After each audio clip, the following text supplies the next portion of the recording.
7h36, vamos com os pitacos dos nossos debatedores dessa sexta-feira. Começo conversando com a doutora Marli Marçal, advogada. Doutora, bom dia. Seu pitaco, seja bem-vinda mais uma vez à Rádio Bandeirantes. Bom dia, Tiago. Bom dia, bancada, equipe técnica que está aqui com a gente. Bom dia, audiência da Rádio Bandeirantes. Bom, o meu pitaco, diferente do que você achou que seria sobre a questão do FGTS, vai ser sobre a notícia que o governo teve no encontro agora lá em Fortaleza. O governo lançou de que vai comunicar os segurados da Previdência Social através de WhatsApp. E aí eu queria pedir uma responsabilidade do nosso ministro da Previdência antes de fazer o anúncio dessas comunicações, dessas novas ações, sem antes fazer o teste de segurança com essas novas ações. Da última vez que o governo anunciou que faria empréstimos consignados no BPC em benefícios assistenciais, nós tivemos um recorde de fraude nos empréstimos consignados. Então agora, o WhatsApp, todo mundo sabe que é um meio que os bandidos usam para poder fraudar as pessoas, para cometer fraudes, para hackear o WhatsApp das pessoas. E quando eu anuncio que a Previdência Social vai comunicar aos segurados sobre qualquer ação da Previdência Social, sobre o benefício deles, sobre perícia médica ou sobre prova de vida, eu automaticamente coloco essas pessoas em vulnerabilidade, porque ele já ainda não está em ação, mas os bandidos já vão começar a trabalhar sobre isso. Então, maior responsabilidade com relação a isso, porque nós não temos segurança digital suficiente para proibir ações desses criminosos. Então, um pouquinho mais de responsabilidade é o meu pitaco de hoje. Vale lembrar, dar esse puxão de orelha no governo para ter esse cuidado, para não ter problema, causar problemas para a sociedade brasileira. Já temos tantos problemas. Doutor Badião, bom dia para o senhor, seu pitaco dessa sexta-feira. Bom dia a todos vocês, bom dia a você, ouvinte. Realmente, tudo acontece, doutor Marli, porque nossa lei é leniente, nossa lei é fraca.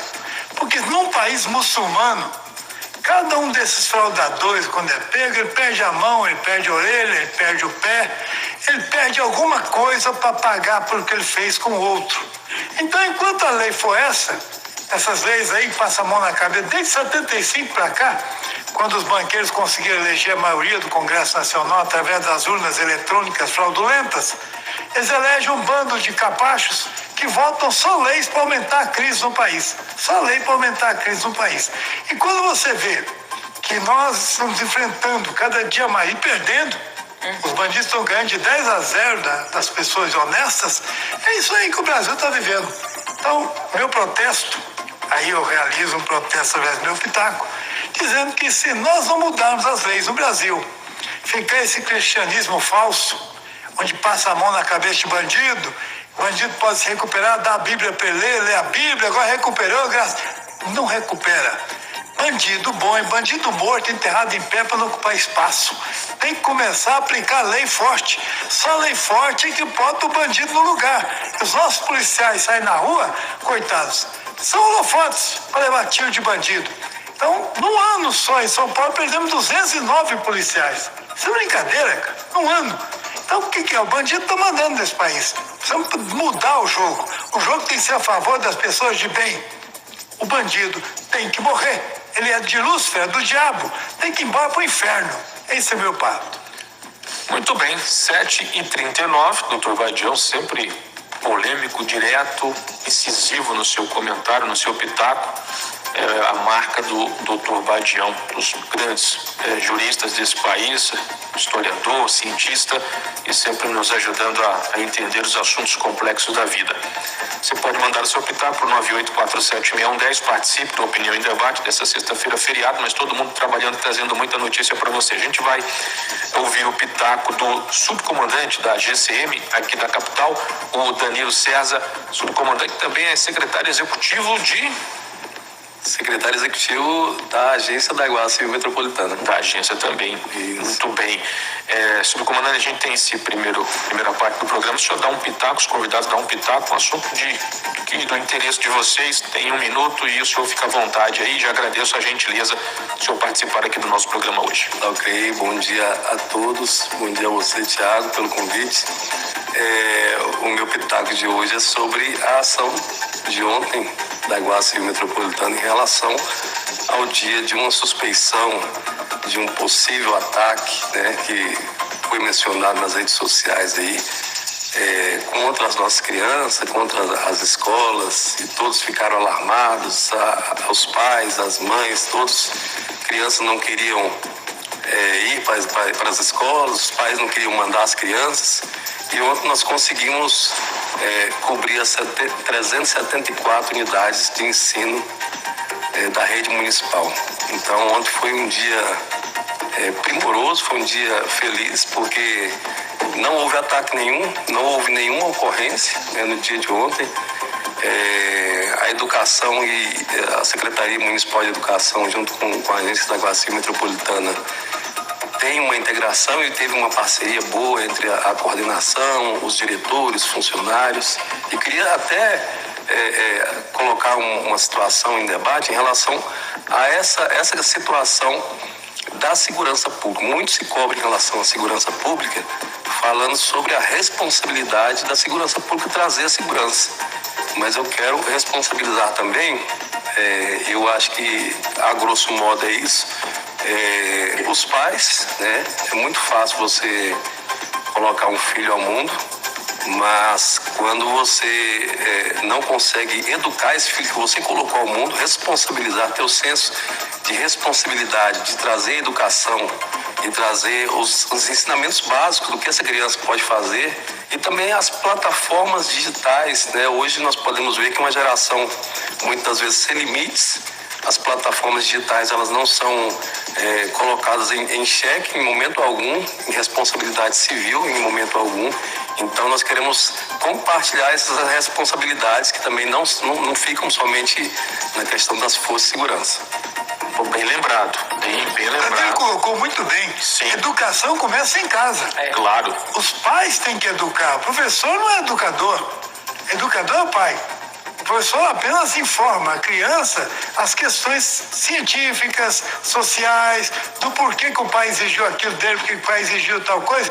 O professor pode explicar aquilo no campo da história, no campo da geografia, no campo da biologia, mas educação começa em casa. Bem lembrado, doutor Badião. O subcomandante traz um tema muito bom, atual e pertinente. E a gente tem que fazer essa provocação para os pais, porque chega de jogar responsabilidade, transferir responsabilidade para a escola, para a creche, para a universidade e nós, pais. Onde é que a gente entra nessa história? Que filhos que a gente está deixando para esse mundo, né? Que pessoas que a gente está criando. Ontem, inclusive, a OAB participou dessa manifestação pela paz nas escolas. Foram determinados a equipe de advogados, vários advogados, e nós também fizemos palestras para todas as crianças. Nós somos as 374 unidades também, estivemos presentes, e isso foi bastante importante, até porque para se autorresponsabilizar. Eu acho que o mais importante é a gente saber que tipo de gente que a gente está colocando no mundo, que tipo de filhos que a gente está criando, qual que é o nosso exemplo que a gente está dando para os nossos filhos. Não só filhos, sobrinhos, netos, que tipo de exemplo que a gente dá para essas crianças? Então, eu acho que ficou aterrorizado ontem, inclusive na escola da minha filha, não teve aula, por conta, teve negócio de classe lá, de pegar o boletim, aquela coisa, mas eu acho que já foi justamente para poder não deixar os pais tão aterrorizados, mas a gente precisa mudar essa cultura. Se você colocar em consideração aquele cara da Machadinha que pulou o muro e matou 4 crianças, se fosse um país muçulmano... A gente tem que fazer o repórter Bandeirantes, daqui a pouquinho a gente volta falando sobre esse assunto e outros. 7h45, o repórter Bandeirantes agora. O nosso Opinião em Debate, o pessoal participando com a gente pelo 98476110, você também pode fazê-lo. Mande a sua pergunta, o seu comentário, o seu pitaco. Do senhor estava falando, vamos voltar. Que aquele caboclo da Machadinha que pulou o muro da escola, lá da escola de Blumenau, e matou 4 crianças inocentes, esse caboclo já tem precedentes. Ele atacou o padrasto dele com a machadinha e machucou o padrasto. Na lei muçulmana, ele já perdia a mão direita, cortava a mão direita. Depois ele atacou de novo o padrasto e perdia o pé esquerdo. Duvido que pularia aquele muro para matar a criança. É preciso aplicar a lei, uma lei forte, porque se não aplicar uma lei forte, o bandido fica rindo do policial. O coitado do policial está fardado, está na rua, e o bandido resolve matar o policial, porque é fácil localizar o policial, é difícil localizar o bandido, porque as roupas dele é roupa do povo. Ninguém sabe quando é que está o bandido.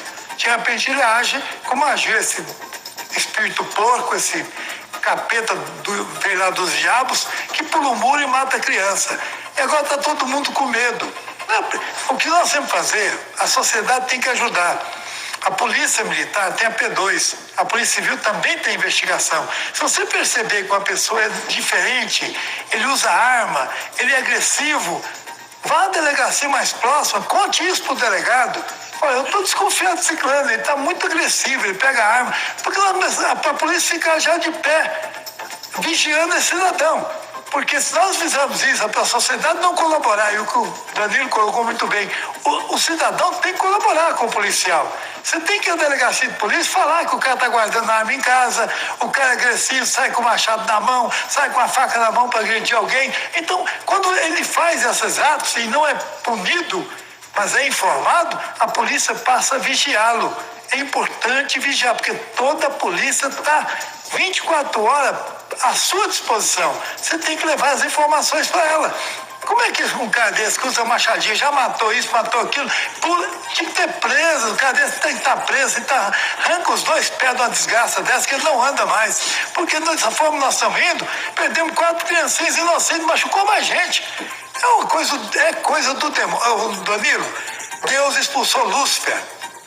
Jesus, no livro de Mateus, fala claro: todo aquele que molestar minhas criancinhas, seja amarrado a pé de moinho ao seu pescoço, arremessado do fundo do mar. Jesus falou, tem que matar bandido. Só não mata esse bando de pastor e padre que fica negociando perdão para ganhar dinheiro para a igreja. Vender indulgência, vender perdão, isso aí não é certo. Tem nada a ver com Jesus. Jesus mandou matar bandido e mandou uns amar os outros, mas amar as pessoas boas. Porque a pessoa amar é coisa de Lúcifer, tem que ir para o inferno. O subcomandante Danilo, ontem houve esse evento, a visita da Guarda Civil Metropolitana, do prefeito Rogério Cruz, da secretária de de Educação, o Wellington Bessa, e outras autoridades, todos com esse objetivo de frear esses ataques às escolas, buscando medidas, ações que possam evitar que tragédias como essa que o doutor Badião trouxe agora possam acontecer novamente.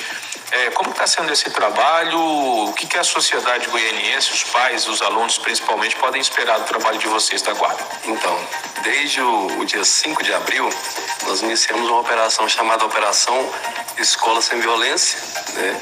E ontem, especificamente, nós lançamos o dia D de paz nas escolas, né, onde o prefeito participou, como o senhor falou, o secretário municipal de educação, o Wellington Bessa, participou, o nosso comandante, o Wellington Paranhos, participou, e nós fizemos uma força-tarefa. O nosso efetivo hoje ele não é o suficiente para a capital, para as 374 unidades, e de colocar agentes de modo presencial nessas unidades. E nós fizemos uma força-tarefa de tirar o nosso administrativo. Eu fui para uma escola ontem, todos os nossos diretores foram para uma escola, toda a parte administrativa, diretoria administrativa, financeira, todos foram para as escolas, porque nós entendemos que ontem era um dia peculiar, atípico, mas muito importante para trazer essa segurança. Então, o que a gente pode esperar disso? A gente vai continuar intensificando.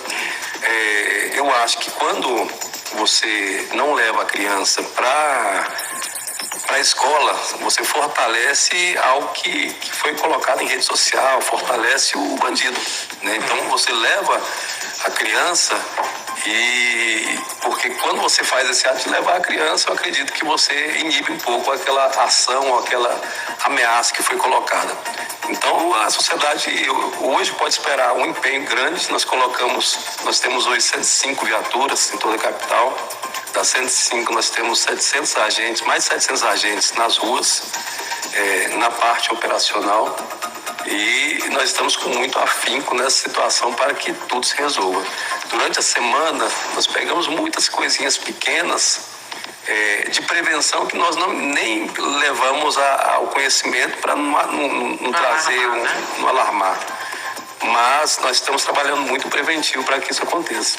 São 374 escolas aqui no município. Isso, entre escolas e CMEIs. E inclusive os CMEIs também. Isso. O subcomandante são quanto? Efetivo da GCM aqui? Hoje nós somos 1.246 agentes, né? Desses 1.246 nós temos em torno de 700 e poucos na parte operacional, nas viaturas, fazendo patrulhamento em toda a Goiânia. Um número não é suficiente, né, senhor comandante, para fazer o trabalho que vocês precisam fazer de proteção à sociedade.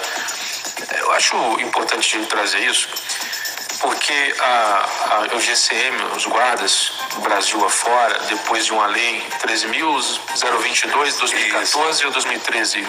2014, a época do governo da presidente Dilma, foi assinado essa lei que dá poder de polícia, grosso modo falando aqui de forma bem trivial, dá poder de polícia às guardas de todo o Brasil. E eles fazem esse trabalho, não é o que muita gente critica, que guarda municipal tem que fazer trabalho de patrimônio de escola, de órgãos públicos. O guarda, ele tem autonomia pela lei, pela Constituição também, artigo 244, se não estiver enganado, que fala sobre a segurança pública.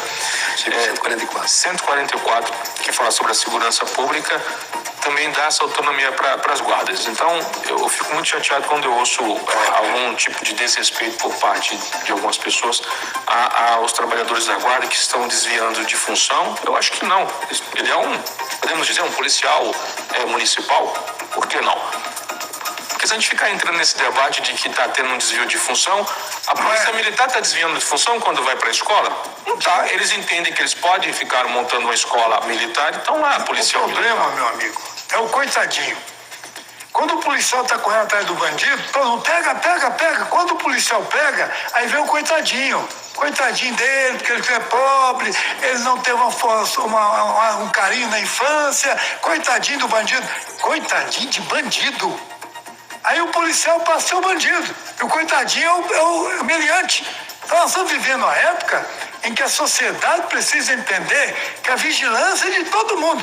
Vocês têm que entrar na escola, Danilo, sentar com as crianças. Olha, se você vê alguém com canivete, alguém com alguma coisa que pode machucar outro, você tem que correr lá na diretoria e avisar. O colega vê, porque o que está brigando, tem aquele tal de briga entre turminha, então de repente o cara leva um canivete para dentro da escola.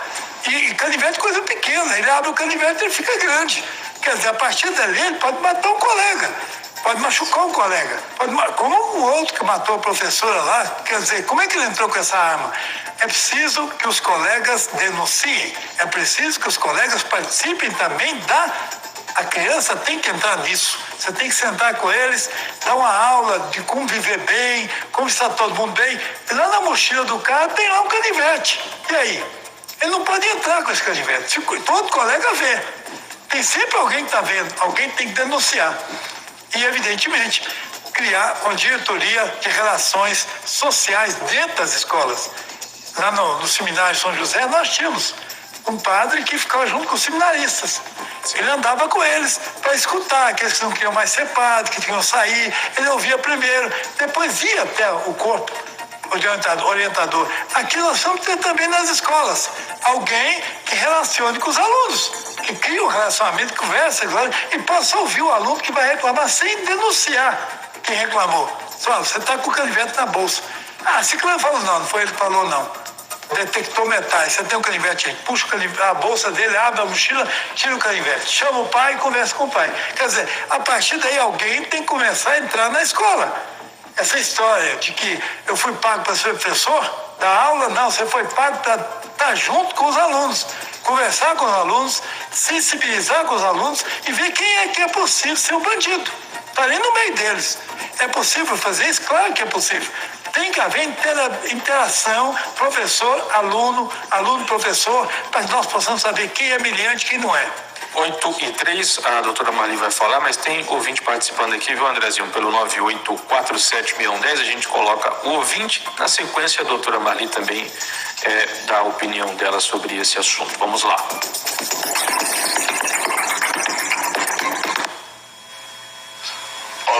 Muito bom dia, Hélio Galdino, Vila dos Altos.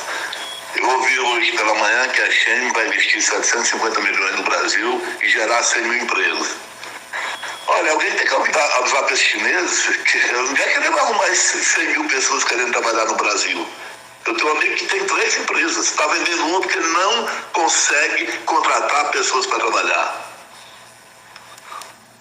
Tá aí a opinião do ouvinte sobre a informação que o ministro da Fazenda, Fernando Haddad, falou de que haveria a possibilidade da empresa chinesa criar cerca de 100 mil empregos aqui no Brasil.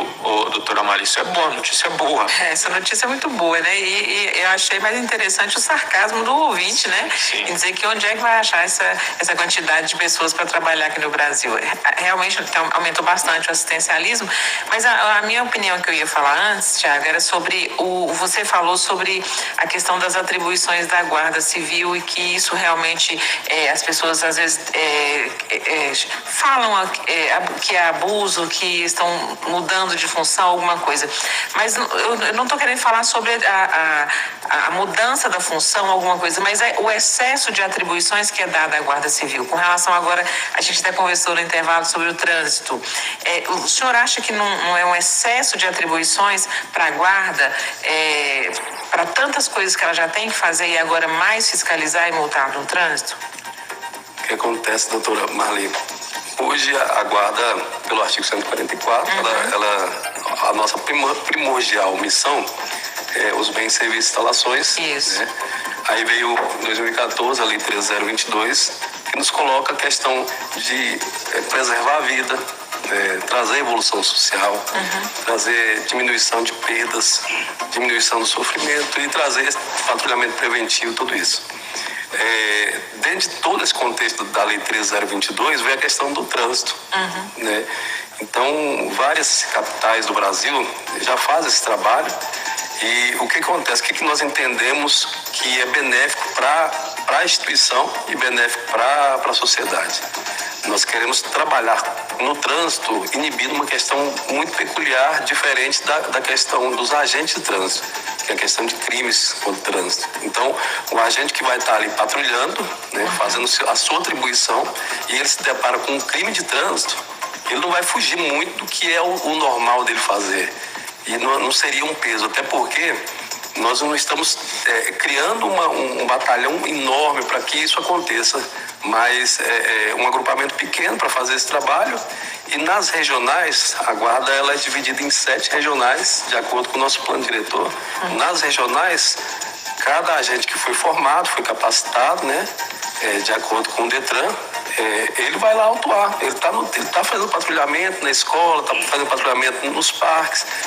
E aí ele de encontro, né, com a questão do ilícito de trânsito, e ele vai autuar. Né, para quê? Para que possa garantir a segurança. Muitas vezes a pessoa está embriagada, balada responsável, né, e aí ele faz essa situação. Não é nenhum peso, não. Eu acredito que é um ganho para a instituição, porque nós economizamos quando fazemos isso, porque para nós fecharmos uma ocorrência, quando acontece isso, eu tinha que chamar batalhão de trânsito, eu teria que chamar os agentes de trânsito, então seriam 3 instituições para um ilícito só. Então, com a Guarda, eu consigo otimizar isso e trazer até economia aos cofres públicos. Então, o patrulhamento que está no trânsito é pequeno? Hoje nós temos o nosso agrupamento, coordenadoria de trânsito, são 40 agentes só, no contexto de 1.200.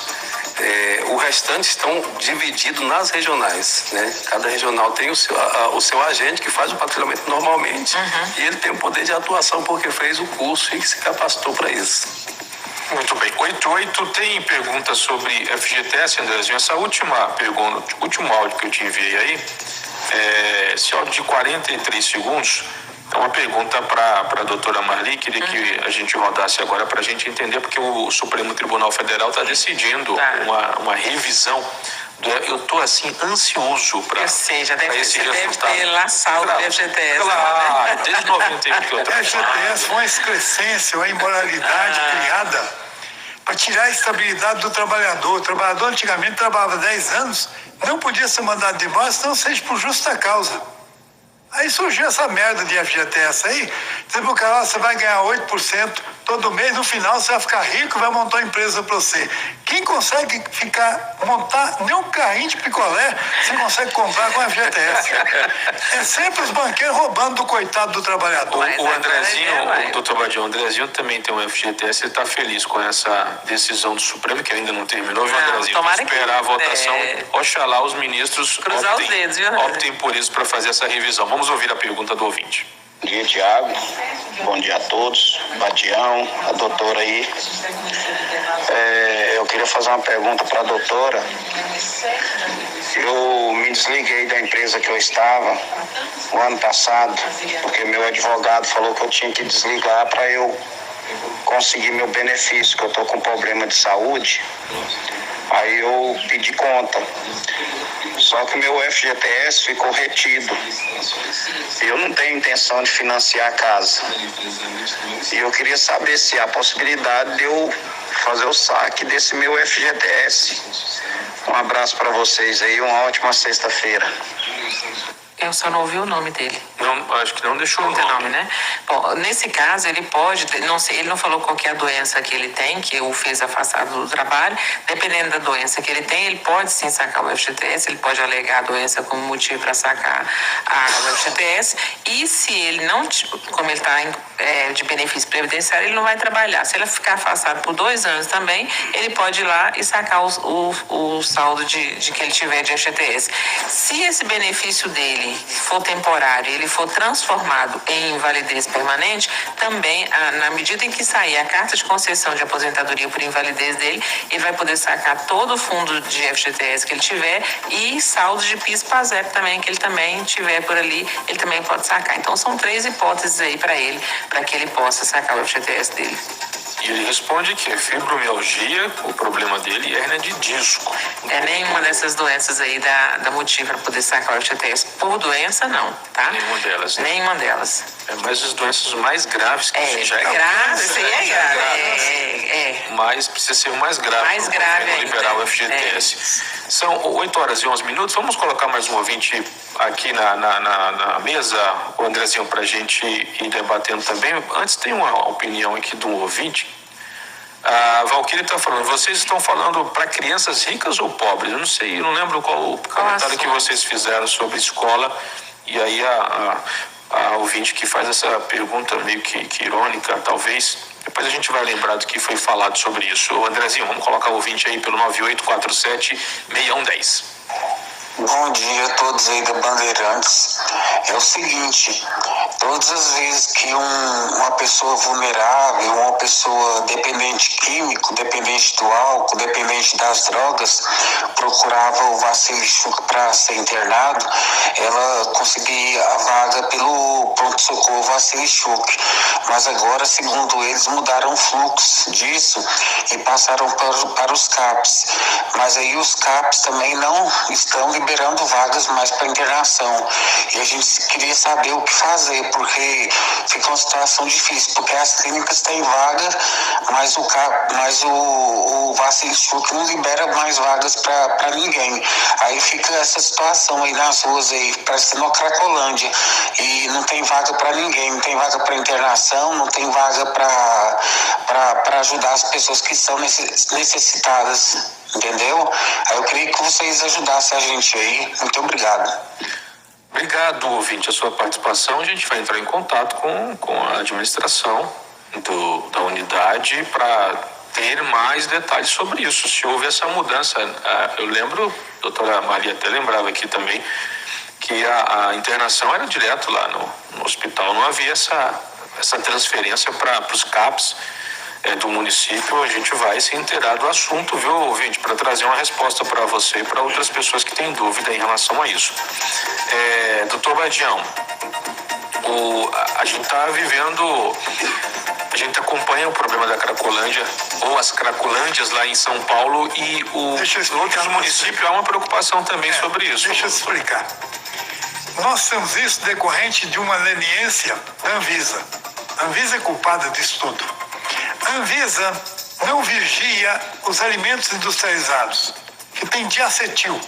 O diacetil é aquele produto que é colocado nos alimentos para manter o sabor. Banana, banana, goiaba, goiaba, assim vai indo.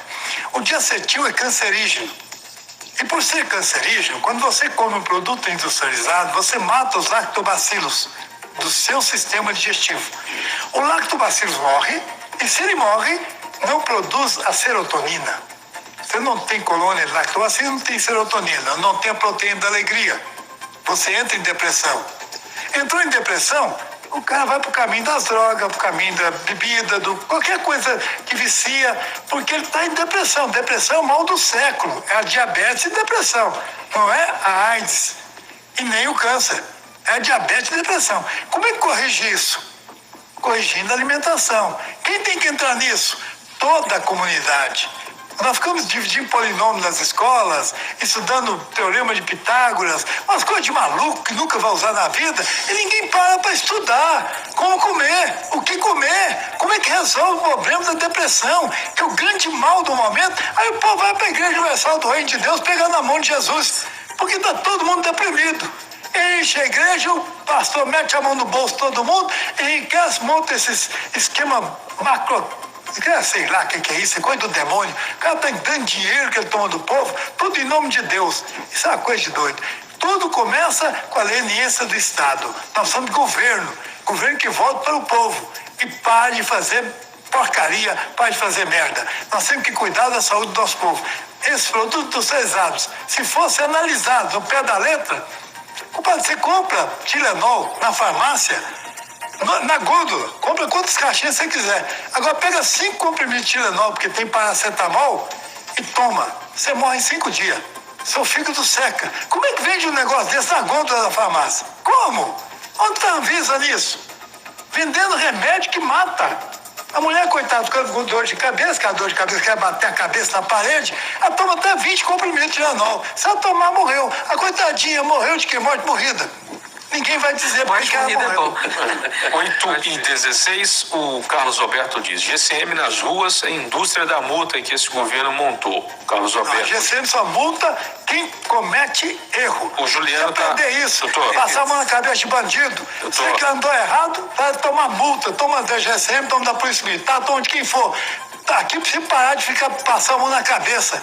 Você anda direito que ninguém te multa. E o Juliano respondeu pro Carlos aqui o bate-papo tá bom aqui no YouTube. O Juliano falou: Carlos Roberto, não existe indústria da multa se não houver crime ou infração de trânsito. Logo, é só andar dentro da lei e obedecer à legislação que a prefeitura ou o Estado não ganhará um centavo. Isso é verdade. Eu descobri que depois de 38 anos de idade, eu descobri que você tem um limite para estacionar o carro em uma esquina. Não sabia disso. São 3 metros. 3 metros. Fiquei sabendo, não sabia disso. Parei o carro na esquina, a menos de 3 metros, tomei uma multa. Fui lá me informar com o agente o porquê que eu estava sendo multado. Ele me explicou, eu acabei entendendo um pouco mais sobre essa legislação. Então, essa ideia de indústria da multa, gente, é só andar como a lei. Só que nesse caso aí, Thiago, eu vou discordar um pouco de você com relação a você. A gente não pode alegar desconhecimento da lei. Ninguém, claro. Ninguém pode. Mas eu digo assim, o fato de você ter estacionado e você ter procurado o agente, o motivo pelo qual você foi multado, eu acho que só isso daí, ele já deveria, ao invés de ter te multado, porque se você não tivesse ali uma vida pregressa de multas, eu digo no seu histórico ali, eu acho que não deveria ter tido a multa. Tira o carro que eu não vou te multar. Mas o problema é que não foi na hora, doutor. Foi depois. Tá. Foi depois. Não sabia quando que ele estacionou na esquina, ele prejudicou a visibilidade do outro motorista, pode ter batido, pode fazer um acidente. Então, precisa aprender o seguinte: nós precisamos de conversar mais. O brasileiro precisa aprender a conversar mais com a sua legalidade. O brasileiro quer levar tudo, passa a mão na cabeça de todo mundo. Não é assim, não. O grande problema nosso, e isso volto a dizer, que nós precisamos de conhecer as leis. É tanta lei que faz, tão a lei no rabo da outra. É como o senhor falou, e também o nosso ouvinte falou, em relação às multas, a indústria da multa, né? Eu acredito que não exista a indústria da multa, até porque tem que haver o erro ilícito, o dolo, né? O dolo da pessoa fazer algo errado. É como se o agente de segurança pública viesse a ver uma pessoa fazendo um furto e não fizesse nada. Né? Então, se fez algo no trânsito de errado, nós temos o Código Brasileiro de Trânsito que vai lá e... então, essa indústria da multa aí, sinceramente, eu acho que às vezes é uma desculpa para que a pessoa ela se esconda na ilegalidade dela. Claro. 8h19, a gente está caminhando para o final do programa. Eu queria que vocês falassem também sobre o... Doutor, bem rápido, porque a gente está caminhando para o final, por favor. Queria que vocês fossem sintéticos. Hoje tem o depoimento do general Gonçalves Dias a propósito daquelas imagens que, na minha opinião, também não importa, não prova absolutamente nada, nenhum tipo dele de envolvimento nas manifestações do dia 8, mas ele pediu demissão e agora vai prestar depoimento a pedido do ministro Alexandre de Moraes para ele explicar o que ele estava fazendo naquele dia lá no Palácio do Planalto. Doutor, o que vai acontecer? As imagens são muito claras. Tiago, não fala isso. Aquele cara participou da abertura das portas para os bandidos entrar, quebrar, depois os bobinhos velhinhos subiram e levaram a culpa. Está tudo claro. Por que o governo está impedindo a CPMI? Por que está impedindo a CPMI? Deixa acontecer. Não deixa acontecer porque vai chegar nos fatos. Alguém autorizou, alguém planejou aquela porcaria, quebrar lá um relógio da época de Dom João VI, fazer aquela merda que fizeram, depois fizeram a culpa dos coitadinhos, os caras estavam lá, os velhinhos, não, vamos embora, botaram no outro, vamos levar todo mundo pra cadeia, todo mundo preso. O delegado da Polícia Federal que praticou aquilo é criminoso, porque ele, como delegado da Polícia Federal, ele é delegado da Polícia Federal civil, ele não é militar, ele não é obrigado a cumprir ordem. O delegado da Polícia Civil tem a obrigação de analisar a decisão, a ordem. Se ela é ilegal, você não tem que cumprir não, seu delegado. Quem cumpre ordem cegamente é militar. É oficial da Polícia Militar, do Exército. Esse o comandante der ordem, ele tem que cumprir. Agora você, como delegado da Polícia Federal, você é formado, você tem o curso de direito nas costas, você tem capacidade de analisar se aquilo é verdadeiro. O delegado que levou aquele povo preso, começou a autuar o pessoal, aquele cidadão, ele tem culpa em cartório. Sorte sua não está no mundo muçulmano. Sorte sua. Você se perder a orelha, perder o braço, perder a mão. Seria dessa forma o julgamento? Claro. Então, não tem conversa. Você tem que aprender uma coisa. Bandido bom e bandido bom enterrado em pé para não ocupar espaço. Quando o agente age como bandido, ele tem que levar a culpa. Tem que ser punido. Esse país é o país da impunidade. O bandido está andando com você aí, ó, cometeu não sei quantos crimes, está andando na rua normalmente, como se fosse gente grande, pensa honestidade. Não tem, é bandido. E bandido não tem perdão. A Bíblia do ano 600 depois de Cristo é muito clara quanto a isso. E o pessoal não usa. Devia usar. Doutora Marli, o que dá pra gente falar até agora, hein? Eu entendo o seguinte, hoje vai ser o depoimento dele, eu entendo que tinha muita gente ali naquela manifestação e que não tinha intenção de fazer o que foi feito. Eu acho que foi meio no oba-oba, sabe? E entendo que a polícia ali não estava preparada, ela não sei se não sabia de que ia acontecer aquilo, apesar de eu achar difícil eles não saberem. Se não sabia, mostra que a incompetência... A incompetência estava ali. Porque as manifestações estavam planejadas há muito tempo, não com o objetivo de quebrar nada, mas que havia uma manifestação preparada. Então, imagina-se que uma pessoa da segurança pública tenha inteligência suficiente para saber que uma multidão pode ter pessoas infiltradas ou alguns deles não sendo infiltrados, mal intencionados. Você viu que o nosso querido aqui da bancada falou, o Danilo falou que durante essa semana várias coisinhas pequenas que não foram noticiadas foram feitas. Então, porque eu acredito que também naquela parte ali a polícia deveria ter feito alguma coisa, coisinhas pequenas, que poderia ter sido evitado. Então, se a polícia sabendo disso não fez, vai ter que pagar pelo fato. Lamentável. Tem uma imagem que é clara, né? O capitão do exército dando água, servindo de garçom. Não sei se você trabalhava no rancho quando ele era do exército, mas foi lá levar água pro um dos manifestantes, o que é lamentável, mas não dá para generalizar. Ali não é manifestar, ali é quebradores. Sim. Bandidos. Sim. Manifestante, aquele povão, aquele coitadinho que fica na chuva, Deixa eu ouvir o subcomandante também, que eu acho interessante que a gente só tem mais 1 minuto e meio. Subcomandante, e aí a pergunta que eu lhe faço é o senhor da segurança pública do nosso país, uma pessoa preparada. Eu acho que aquele senhor, e vou usar essa expressão aqui meio que trivial, de 73 anos, que é o general Gonçalves Dias, o senhor de 70, a gente está falando de uma pessoa de 73 anos de idade. Não se tem nenhuma prova de que ele estava envolvido com quebradeira. Tem imagens que podem ter sido editadas por parte de alguém com interesse. E vocês queriam que ele fizesse o que, esse general? Saísse na porrada com manifestantes? Saísse dando tiro para todo mundo, para todos os lados? Na operacional, subcomandante, o que o senhor analisa daquelas imagens até agora? O que dá para a gente falar baseado no que foi apresentado até o momento? Então, a situação, nós não temos nada de concreto, né? Como você falou, aquele vídeo pode ser editado de uma maneira muito fácil, mas nós vemos muito oba-oba em relação a essa situação. Sobre a questão da segurança pública,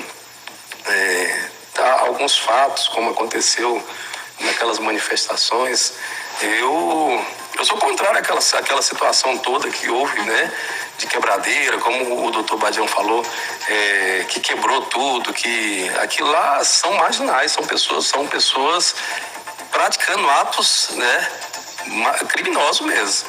Então, claro que tem os manifestantes, as pessoas que estavam indignadas com a situação, mas essa situação em específica, eu acredito que existe muita situação para ser desvendada ainda, né? Muito oba-oba, é um vídeo que pode ser editado, né? Eu acho que esse depoimento ele vai esclarecer alguns fatos para a gente. A Polícia Técnica Federal, da Polícia Federal, tem condições de avaliar se os vídeos são editados ou não. Ela tem uma expertise muito grande. Isso. A nossa Polícia Federal é muito bem equipada para isso. Pode ficar tranquilo. No momento que a CPI for instalada, a Polícia Federal vai para ajudar e interpretar todos esses documentos que estão aparecendo. Agora, são muito claros. Tá? Tanto é que ele pediu demissão. Se aquilo lá fosse editado, ele não pedia demissão, ele mandava por lá. Ele é ministro. Quer dizer, ele tinha capacidade de chamar a polícia. Ela pega esses vídeos aqui que a CNN apresentou e olha para mim se isso aqui é editado ou não. Claro, porque se eu for inocente, meu amigo, eu me defendo. Se eu sou culpado, eu vou lá, assino uma exoneração e vou embora. Porque já fiz merda. E fez merda. Vai ter que pagar por isso. Claro. 8h26, me chamou muita atenção também. Eu acho que o jornalista deve ser cobrado também, como o político, como o empresário, como a toda a sociedade. Não é fazer crítica a jornalista A ou B. Acho que a gente tem que descer um pouquinho do salto. O jornalista precisa descer um pouquinho do salto e aceitar as críticas quando pertinentes. O que chamou muita atenção é que o jornalista que deu foro de reportagem sobre essas imagens, né, da CNN Brasil, ele havia dito a um colega dele da própria emissora que avaliou em uma madrugada 160 horas de vídeo. Isso é humanamente impossível. Você não sabe, mas eu trabalho com isso. Tem câmeras, microcâmeras em todo o palácio do Planalto, tem todo microcâmera em todo o Congresso Nacional, tem microcâmeras. A Huawei vendeu isso há mais de 10 anos para o Brasil, mais de 15 anos. Tem microcâmera em tudo quanto é canto. Você não anda no órgão público em Brasília que não tem uma microcâmera. Não tem. Foi filmado, tudo foi filmado. É que os bandidos não sabiam disso. Tá? Porque o sistema de segurança do Palácio, o sistema de segurança do Congresso, não participou. Foi omisso. Eles fizeram a bagunça e a microcâmera gravou tudo. Você vai ver isso no futuro, aqui em Goiânia, quando colocar as câmeras de segurança, como colocou em Aparecida. Vocês vão ficar tranquilos, porque vocês vão buscar em casa o bandido que fez a coisa errada. Tá? Jogou lixo no lote que não podia jogar, que estacionou errado, porque a câmera já multa automaticamente. É câmera de inteligência. Essas câmeras hoje avançam muito. Vamos lá, e ajudam muito a administração. A gente vai voltar com esse assunto na segunda-feira, porque teremos muito assunto sobre isso para falar, porque tem um depoimento, tem um depoimento também do presidente Bolsonaro, na quarta-feira, a Polícia Federal, sobre as manifestações também.